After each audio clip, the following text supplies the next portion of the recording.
I scrolled through my Instagram feed, double-tapping on photos of influencers in designer clothes, luxury vacations, and penthouse apartments.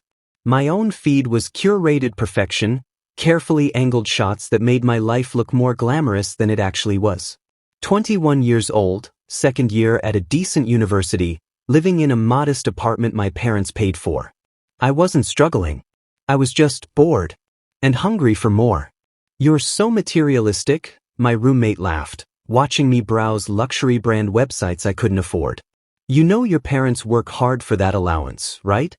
"I know." I didn't look up from the Gucci bag I was coveting. But why should I wait until I'm 30 to have nice things? Life's short. I want to enjoy it now. She shook her head. "Then get a job. Jobs are for people without better options." I closed my laptop. Besides, I have a plan. That plan had been forming for months. I'd watched enough reality shows, read enough online forums. Rich older men wanted companionship, and more. Young attractive Omegas wanted financial freedom. It was a perfect exchange. No emotions, just mutual benefit. I wanted designer bags, first-class travel, 5-star restaurants, and a life that looked as perfect as my Instagram feed suggested. And I wasn't ashamed of wanting those things. My parents' money covered necessities. I wanted luxuries. So I created a profile on an exclusive arrangement website. 21-year-old university student Omega seeking sophisticated alpha for mutually beneficial relationship. I posted my best photos, the ones that made me look expensive, desirable, worth investing in. The messages flooded in within hours. Most were crude, offering money for explicit services I had no interest in providing. But a few were intriguing, professional, promising the lifestyle I craved. I went on 3 dinner dates with potential sponsors that week. The first was a 40-something finance bro who spent the entire meal talking about his stock portfolio and checking his phone. Boring. The second was pushy, trying to grope me under the table before we'd even finished appetizers. Disgusting. The third never showed up. I was about to give up when I received a message from a profile with no photo. "I saw your profile. If you're interested in discussing an arrangement, meet me at Eclipse Lounge Friday at 8 p.m. Executive level. Ask for the Kong reservation." Eclipse Lounge. I'd heard of it, the kind of place where entry alone cost more than most people's weekly salary. The kind of place that screamed old money and power. Perfect. I showed up in my best dress, not too provocative, but elegant enough to signal I belonged in spaces like this. The host led me to a private section with floor-to-ceiling windows overlooking Seoul's glittering skyline. And there he was. Late 40s, maybe early 50s. Silver-streaked dark hair styled immaculately. A suit that was definitely bespoke, probably Italian. Sharp features that were more distinguished than traditionally handsome, but striking nonetheless. He radiated wealth and authority, the kind you couldn't fake. He stood when I approached. "Thank you for coming." His voice was deep, cultured, with the polished accent of someone educated abroad. I felt a thrill run through me. This was exactly what I'd been looking for. "Thank you for the invitation." I smiled, the one I'd practiced, warm but not desperate. "Though you have me at a disadvantage. You know what I look like, but..." Executive Kong. He gestured to the seat across from him. "Please." We ordered. He let me choose whatever I wanted without commenting on prices. Good sign. The wine he selected probably cost more than my monthly allowance. Better sign. "So," he said once our food arrived, "tell me about yourself." I'd prepared this speech. "I'm 21, studying communications at university. I enjoy art, fashion, travel, the finer things in life. I'm honest about what I want, which is why I'm here." I met his eyes directly. "I'm not interested in pretending this is romance. I like nice things. I like being taken care of. And I assume you're looking for companionship without the complications of a traditional relationship." Something flickered in his expression. Surprise? Disappointment? I couldn't tell. "Very direct," he said finally. "I don't see the point in playing games. We're both adults. This is a transaction. My time and company for financial support. As long as expectations are clear, Everyone gets what they want. And what exactly do you want? I didn't hesitate. Shopping allowance. Designer clothes, bags, shoes. Dinners at places like this. Maybe travel. Paris, Milan, New York. An upgraded apartment eventually. I want to live well while I'm young enough to enjoy it. Not interested in love? His tone was neutral, unreadable. Love is a fairy tale for people who can't afford reality. I sipped my wine. I've seen enough relationships fall apart over money. This way, everything's honest from the start. He was quiet for a long moment, studying me with those intense dark eyes. I held his gaze, refusing to look away. I needed him to see I was serious, that I knew exactly what I was doing. I'm recently widowed, he said finally. 3 years ago. My wife was my bonded mate for 20 years. My children are grown. My eldest is 26, my youngest 23. I processed this. His children were older than me. That should have felt weird, but mostly it just felt convenient. No risk of emotional complications when his family was already established. I'm sorry for your loss, I said, because it seemed appropriate. I don't need sympathy. I'm telling you this so you understand. I'm not looking for a replacement wife. I'm not looking for love. But I'm tired of eating alone, attending events alone, coming home to an empty penthouse. He leaned back. I have more money than I could spend in several lifetimes. What I don't have is pleasant company. That I can provide. Here's what I'm offering, a monthly allowance of 15 million won for personal expenses. I'll cover rent if you want to upgrade your living situation. Shopping within reason. I'm not interested in sponsoring shopping addiction, but quality items are fine. Dinner together at least 4 times a week. You'll accompany me to business functions as needed. I'll provide appropriate clothing for those events. He paused. I'm also looking for physical intimacy. I'm not interested in a purely platonic arrangement. My heart rate picked up. I'd expected this, but hearing it stated so plainly was different. And in exchange? I asked steadily. I expect discretion, punctuality, and genuine effort. This isn't just about sex. I can hire escorts for that. I want someone who makes me feel less alone. 15 million won monthly plus rent and shopping. That was more than I dared hope for. Your children? I asked. Do they know about this? His jaw tightened. They don't need to know. This is my private life. As long as you're discreet, there won't be issues. I pretended to consider, but my mind was already racing ahead. Designer bags. Luxury apartments. The life I'd been curating on Instagram becoming reality. 6-month initial commitment, I said. If either of us wants out after that, we can end things cleanly. Agreed. He extended his hand. Do we have a deal? I shook his hand, feeling the warmth of his palm, the strength in his grip.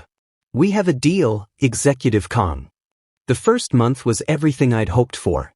He moved me into a luxury apartment in Gangnam.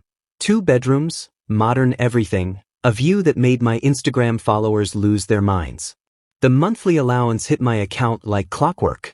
He took me shopping at designer stores where sales associates treated me like royalty because I arrived with him.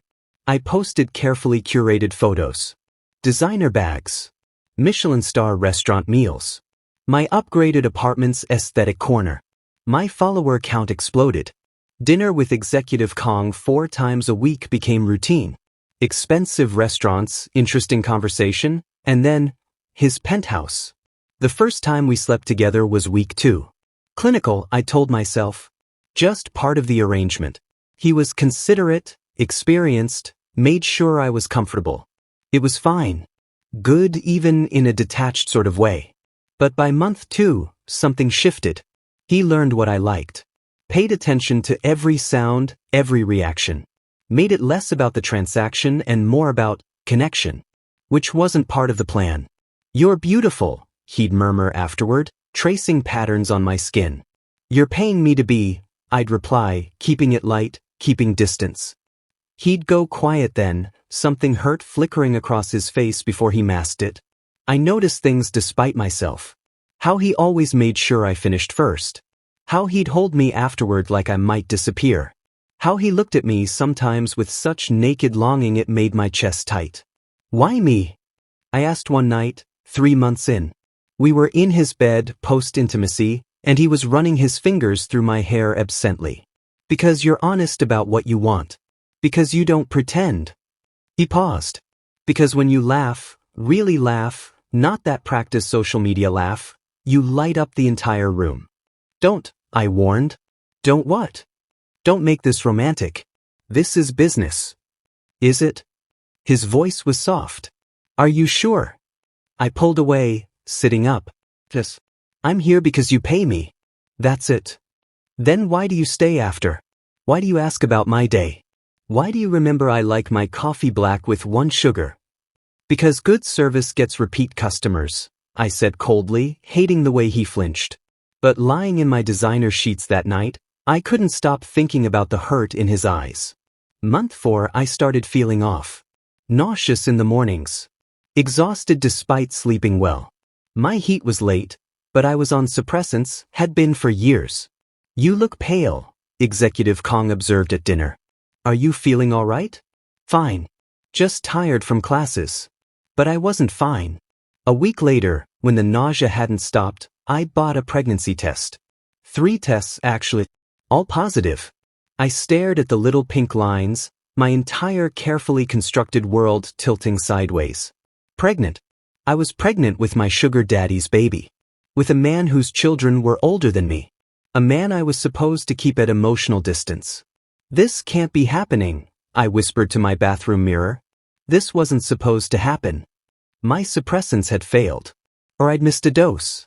Or the universe was punishing me for being materialistic and shallow.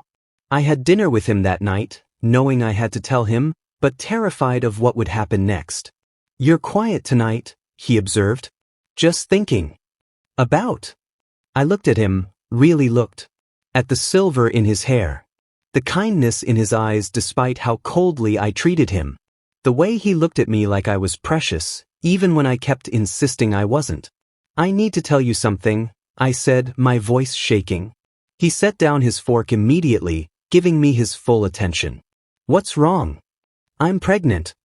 The words hung in the air between us. His face went blank with shock. Pregnant? With my child? Yes. I swallowed hard. I don't know how, the suppressants should have worked, but they didn't and now I'm. This changes everything, he said quietly. My stomach dropped. I know. I can end it. Or I can leave. I know this isn't what you signed up for. No. His voice was sharp. Then softer. No. Don't do anything yet. Let me think. The rest of dinner was silent.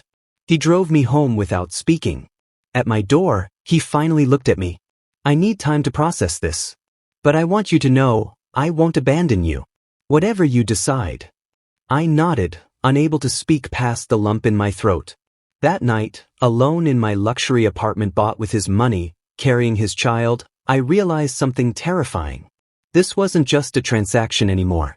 Somewhere along the way, despite every wall I'd built, despite every cold word I'd said, I'd started to care about him. And now everything was about to get infinitely more complicated. 3 days of silence. Executive Kong hadn't called, hadn't texted, hadn't asked me to dinner. The monthly allowance still hit my account, 15 million won appearing like clockwork, but otherwise, nothing. I stared at my phone obsessively, jumping every time it buzzed. Meanwhile, my body kept reminding me why he was avoiding me. Morning sickness hit like clockwork at 7 a.m. My favorite foods suddenly tasted wrong. My breasts were tender, my emotions a roller coaster. You look terrible, my roommate observed on day 4. What's wrong? Nothing. Everything. Just stressed about finals. She didn't believe me, but let it drop. On day 5 he finally texted, can we talk? Dinner tonight. I'll pick you up at 7. My hands shook as I got ready. I chose a loose dress that hid my barely there bump. Though at 6 weeks, there was nothing to hide yet. Still, I felt exposed, vulnerable in a way I hadn't since this arrangement started. He arrived exactly at 7, looking exhausted. Dark circles under his eyes, hair slightly less perfect than usual.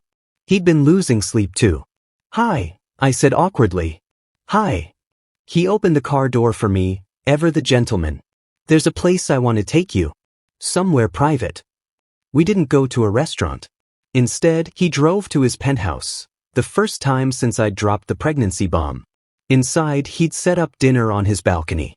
Candles, flowers, my favorite dishes. It looked romantic. Terrifyingly romantic. "What is this?" I asked, my voice sharper than intended. "We need to talk. I thought we should be comfortable."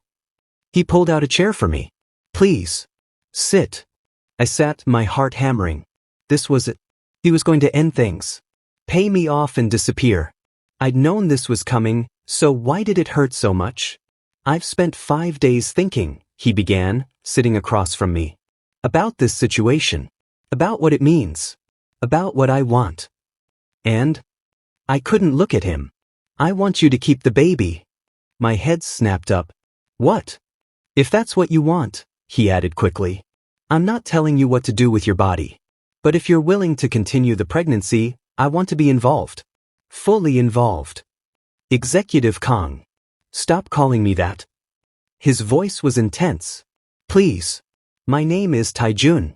I've wanted you to use it for months, but you always refuse. But if you're carrying my child, I need to hear you say my name at least once." Taijun. It felt strange on my tongue. Intimate. This wasn't part of the arrangement. "I know." He reached across the table, taking my hand. I didn't pull away. But arrangements change. Circumstances change. "I'm asking you to let me do this properly." "What does that mean?" "Move in with me. Into the master suite, not the guest room. Let me take care of you through this pregnancy. We'll figure out everything else as we go." I stared at him. "You want me to move in? Like a real relationship?" "Yes." His thumb stroked the back of my hand. "I know you said you don't believe in love. That this is just business. But I'm 50 years old, and I've learned that life is too short to pretend. I care about you. Deeply. And whether or not you feel the same, that baby is mine, and I want to be there for both of you. Your children," I whispered. "They're going to find out." His jaw tightened. "I know. And we'll deal with that when the time comes. But right now, I'm asking you, will you let me do this? Will you give us a chance?" I should have said no. Should have kept my distance, maintained the transaction. But sitting there with his hand holding mine, with his child growing inside me, I couldn't. "Okay," I breathed. "Yes." The relief on his face was overwhelming. He stood, pulling me up and into his arms. "Thank you. Thank you." I let myself lean into him, breathing in his cedar scent, feeling safe for the first time in 5 days. That night we slept together, but just sleeping. He held me like I was precious, his hand resting protectively over my still flat stomach. "I'm scared," I admitted into the darkness. "Me too." His voice rumbled against my back. "But we'll figure it out together." I moved into the master suite the following week. His penthouse became our penthouse. My designer bags took up half his closet. My Instagram aesthetic invaded his minimalist space. He didn't complain, just smiled when he found my face masks in his bathroom. The pregnancy progressed. Morning sickness gave way to strange cravings. Taijun indulged every one, 3 a.m. runs for pickles and ice cream, finding obscure snacks from my childhood. He came to every doctor's appointment, holding my hand during ultrasounds, his face filled with wonder. "That's our baby," he'd whisper, staring at the screen. "That's really our baby." Something shifted between us. I caught myself touching him casually, a hand on his shoulder, fingers through his hair. He'd look at me with such hope it made my chest ache. But I still hadn't said the words. Still kept that last wall up. "You know I love you, right?" he said one night, 3 months into the pregnancy. We were in bed, his hand on my now visible bump. My throat closed. "Taijun, you don't have to say it back. I just need you to know. This isn't about the baby. I fell for you months ago. Probably that first night when you told me exactly what you wanted without apology. I'm not good at this," I whispered. "At feelings. At being vulnerable. I know. But you're here. That's enough for now. I kissed him instead of answering, pouring everything I couldn't say into that kiss. Month 5 of pregnancy, everything exploded. We were at a charity gala, one of those functions where I played the devoted companion. Except now I was visibly pregnant, and rumors were swirling. Who was the young Omega the CEO kept bringing everywhere? Why did he look at them like that? I was getting champagne, sparkling cider for me, when I heard a familiar voice behind me. Well, if it isn't Dad's newest toy. I turned. A man my age, handsome with Taijun's eyes and a cold expression. The eldest son. Excuse me? I kept my voice level. Don't play innocent. You think we don't know about you? The sugar baby he's been keeping? His eyes dropped to my stomach. And now you're pregnant. How convenient. Trap the rich old man with a baby. My face burned. It's not like that. Isn't it? You're what, 21? 22? I'm 26, and I find this disgusting. You're using him. Your son is out of line. Taijun's voice cut through the tension. He'd appeared beside me, his hand immediately going to my waist protectively. Apologize. Apologize? Dad, he's pregnant. Everyone's talking about it. Do you know how this looks? I don't care how it looks. He's carrying my child, and I won't have you disrespecting him. Your child? The son's voice rose. He's young enough to be your son. It's wrong, Dad. It's disgusting. Other guests were staring now. I wanted to disappear, to sink through the floor. We're leaving, Taijun said firmly. And you and I will discuss this later. Privately. He guided me out, his hand never leaving my back. In the car, I started shaking. I'm sorry, I whispered. I'm so sorry. You have nothing to apologize for. His voice was tight with anger. He had no right. He's right though.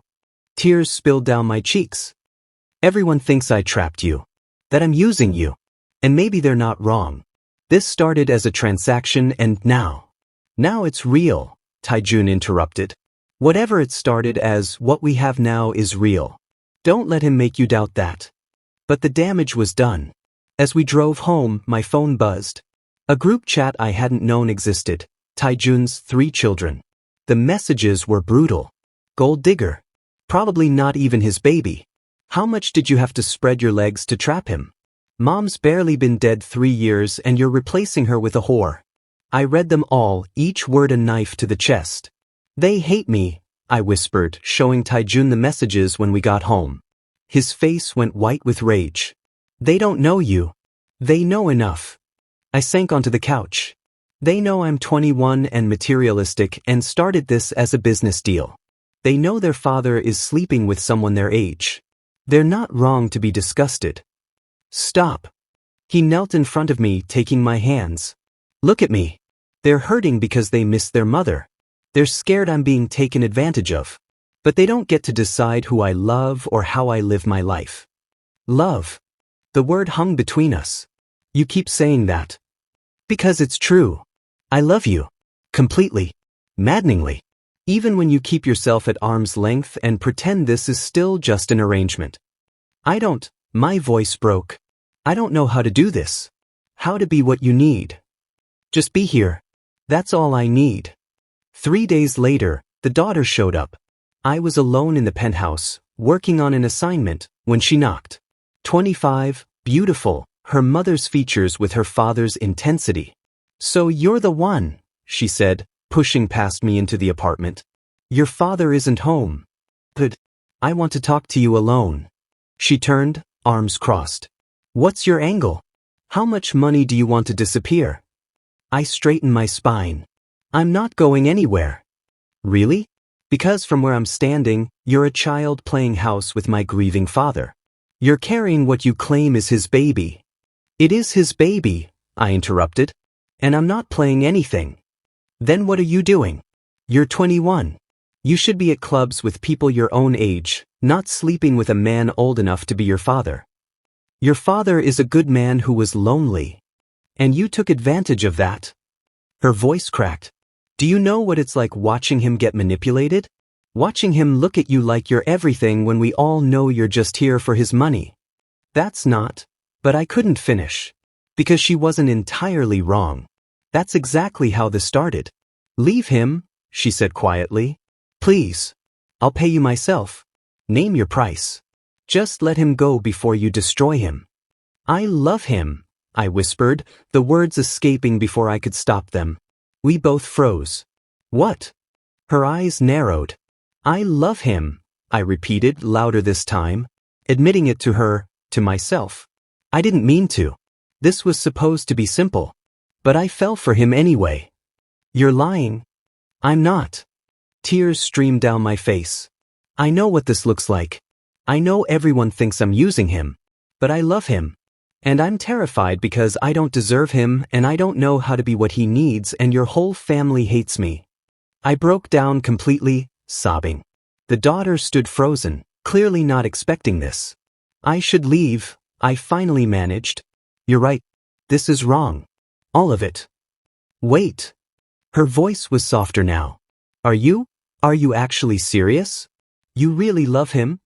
I nodded, unable to speak. She studied me for a long moment.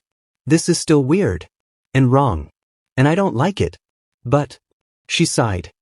If you hurt him, if this is some con, I will destroy you. Understood. When Taejun came home, he found us sitting awkwardly in the living room, not talking but not fighting either. What's going on? He looked between us, alarmed. We talked, his daughter said, standing. And I'm still not okay with this. But, she looked at me. Maybe I was wrong about some things.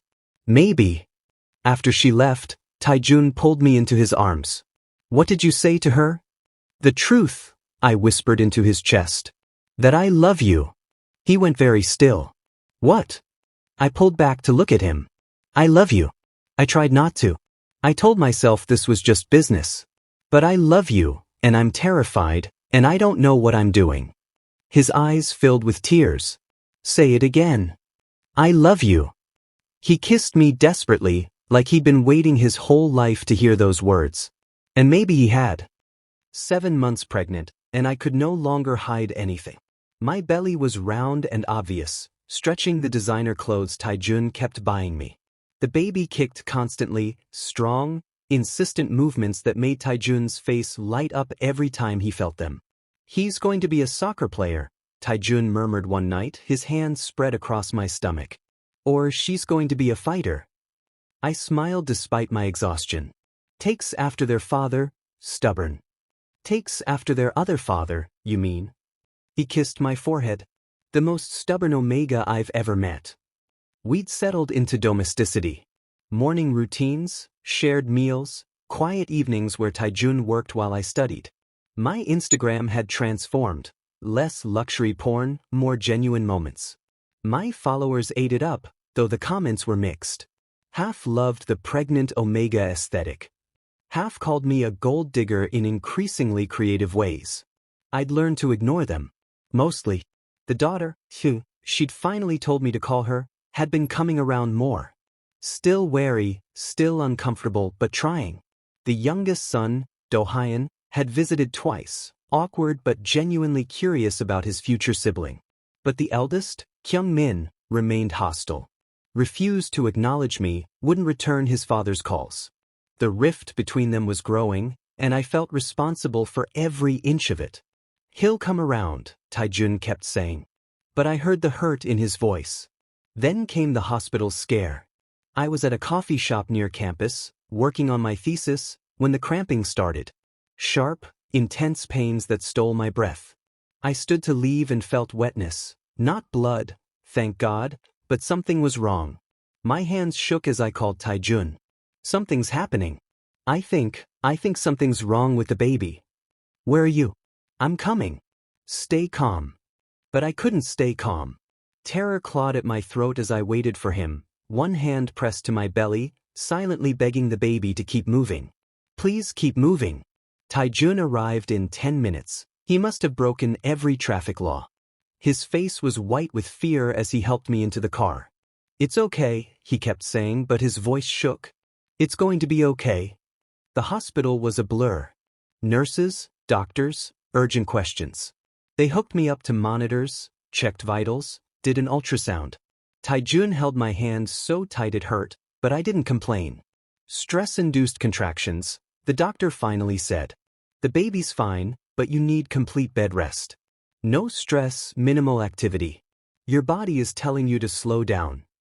Relief crashed over me so hard I started crying. Taijun pulled me against his chest, his own tears soaking into my hair.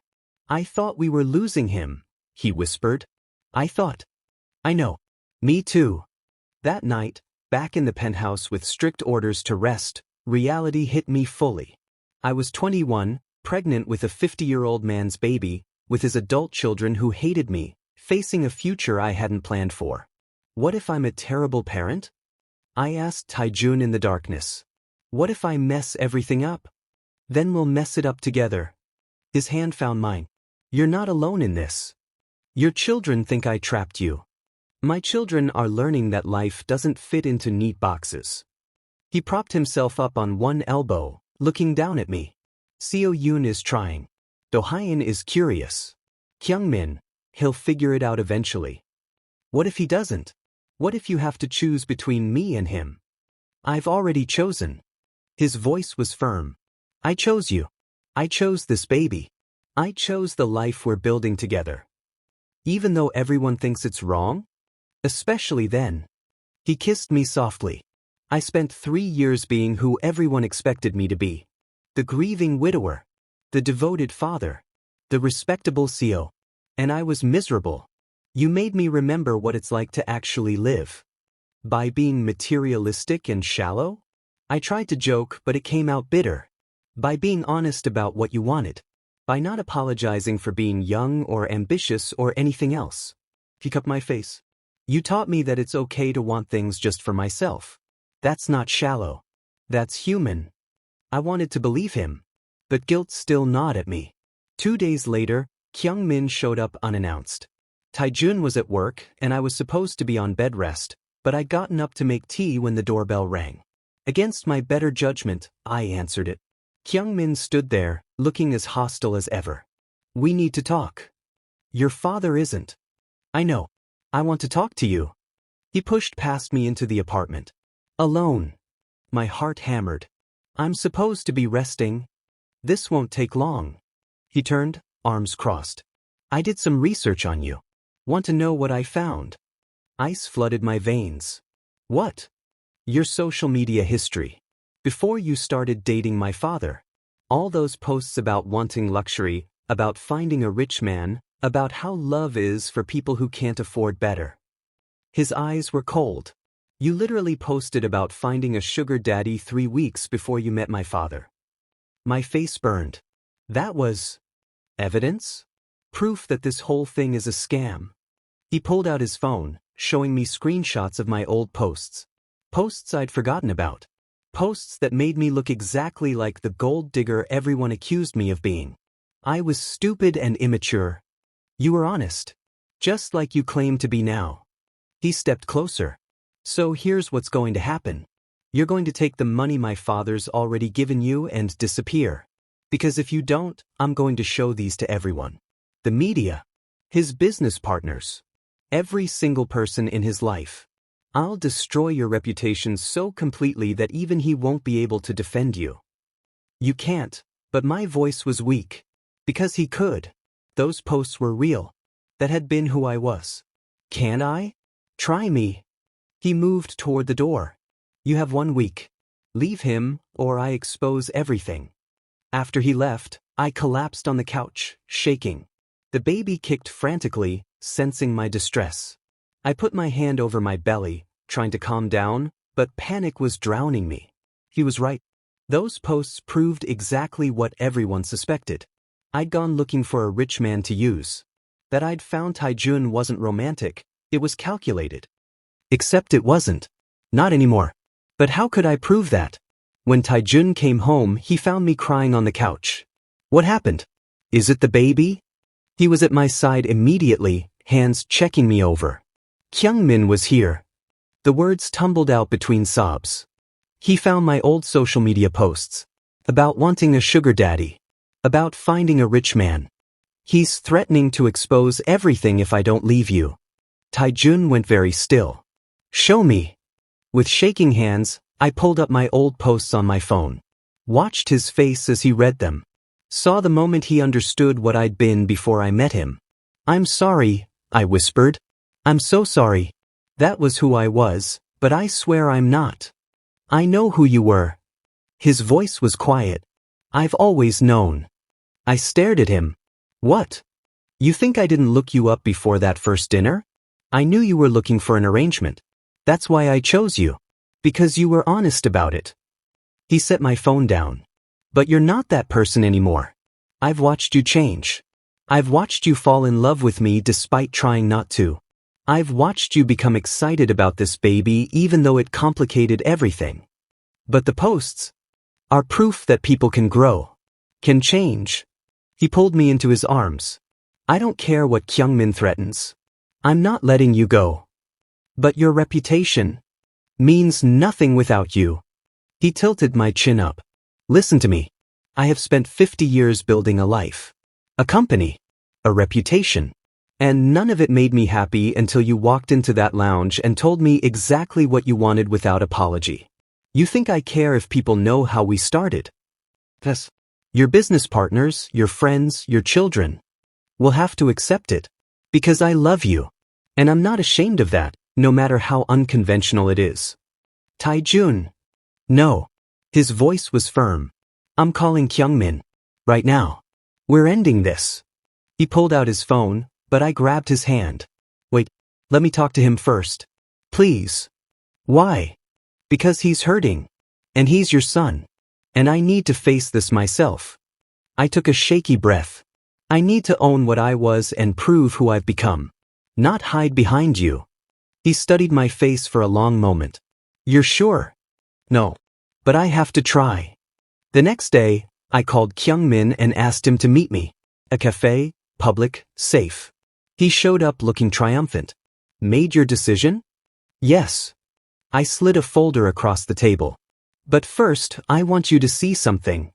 What is this? Proof. I'd spent all night compiling it. Bank statements showing I haven't touched the money your father gave me. It's all sitting in an account. I'm using student loans for school and my parents' money for living expenses. Documentation from my doctor about the pregnancy, including paternity test results. And a contract I'm having drawn up that removes me from your father's will entirely. I don't want his money when he dies. I just want him while he's alive. Kyungmin stared at the documents, his expression unreadable. You were right about who I was, I continued. I was shallow and materialistic. I went looking for a rich man to use. But I fell in love with your father. Really, truly fell in love. And I know you don't believe me, but I don't know how else to prove it except to show you that I'm not taking anything I don't need. I just want him. And our baby. That's all. This could all be fake. It's not. And you know it's not. I met his eyes. I understand you're protecting your father. That's admirable. But I'm not your enemy. I love him. I'm having his child. And I'm going to be in his life whether you approve or not. So you can either accept that and maybe get to know me, or you can stay angry and lose your father in the process.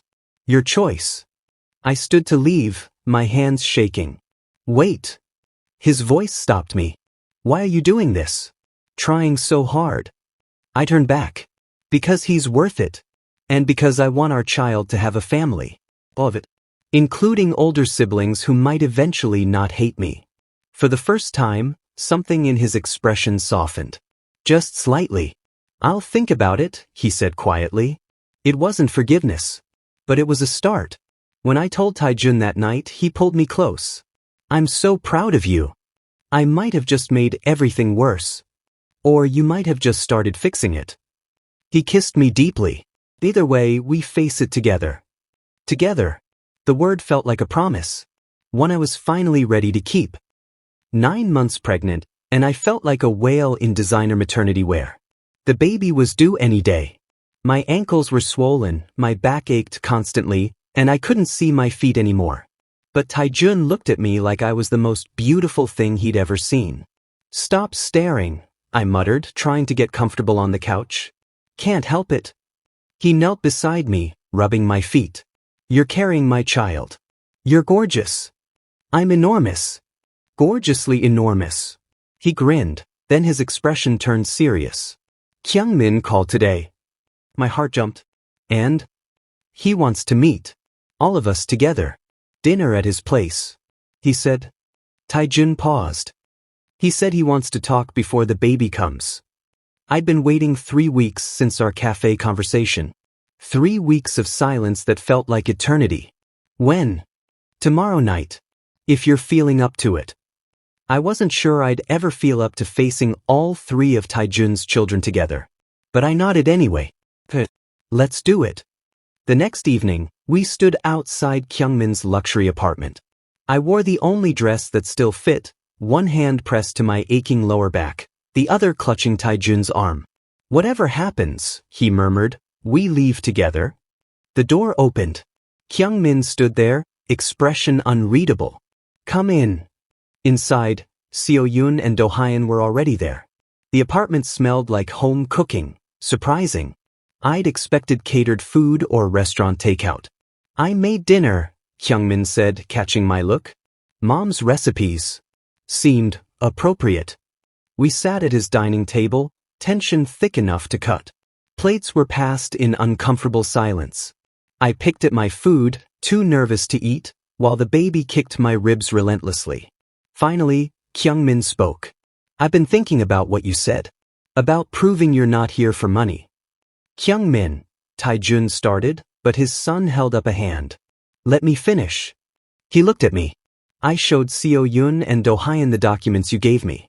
The bank statements, the will contract, all of it. Seo-yoon nodded. I didn't know you hadn't touched the money.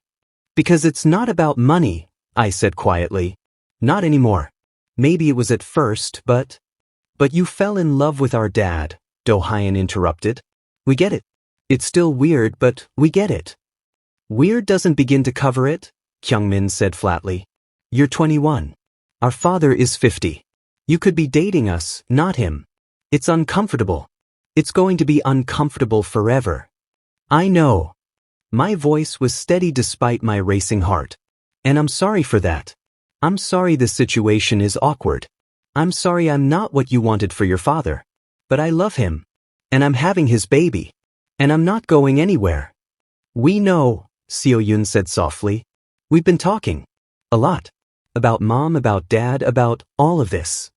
Mom's been gone 3 years, Do-hyun added. And dad was miserable. We saw it. He went through the motions, but he wasn't really living. And then you showed up, Kyungmin continued, his voice less hostile now. And suddenly he was laughing again. Smiling. Actually excited about things. We didn't want to see it because it meant accepting that mom was really gone and dad was moving on. Taejun's hand found mine under the table, squeezing tight. But watching you at that cafe, Kyungmin said to me, defending him, trying to prove yourself when you didn't have to. Showing me those documents when you could have just walked away and kept the money. He paused. That's not what a gold digger does. So what are you saying? Taejun asked carefully. I'm saying this is still weird. And uncomfortable. And I still don't fully understand it. Kyungmin looked between us. But I don't want to lose my father over it. And if you make him happy then, I need to try to accept that. Relief flooded through me so intensely I started crying. Pregnancy hormones didn't help. I'm sorry, I sobbed embarrassed. I can't stop crying these days. Everything makes me cry. Commercials, dropped forks, kind words. Seo-yoon actually smiled. That's normal. I have friends who were pregnant. They cried at everything.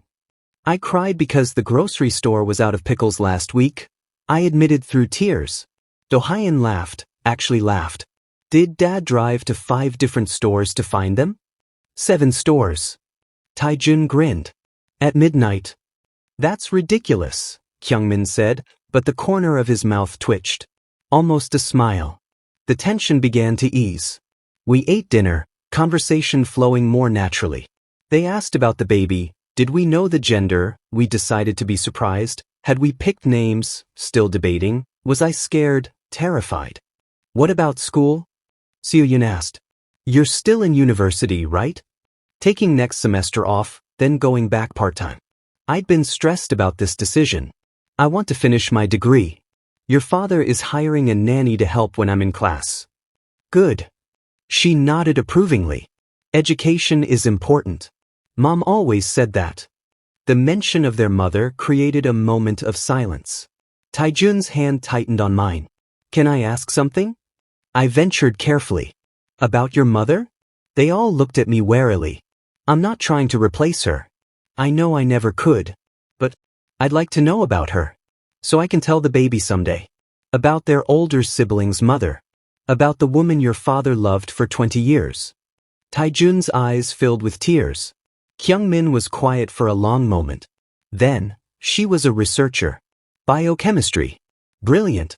She used to say Dad was the business genius and she was the science genius, and together they were unstoppable. She made terrible jokes, Do-hyun added. Like, truly awful puns that made everyone groan. And she couldn't cook to save her life, Seo-yoon said with a sad smile. Burned water once. I don't know how, but she managed it. They spent an hour telling stories. I listened, laughing and crying, learning about the woman who'd come before me. The woman who'd shaped this family. She would have liked you, Kyungmin said suddenly, surprising everyone. She always said life was too short for pretending. That honesty was more important than politeness. You're honest. Sometimes brutally so. She would have respected that. Thank you, I whispered. That means more than you know.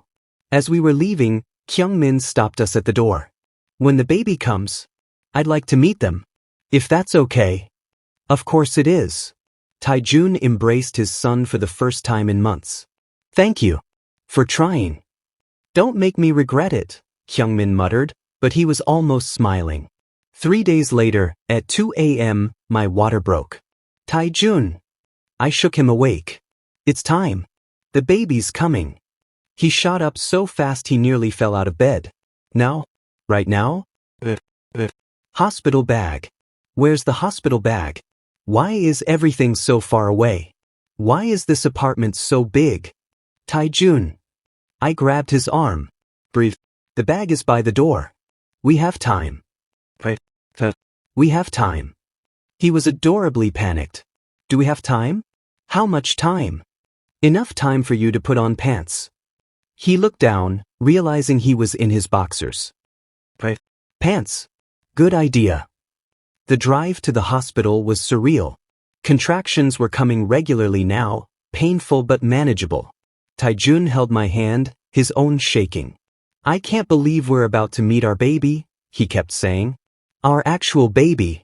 Neither can I. Despite the pain, I was smiling. We made a person, Taijun. That's insane.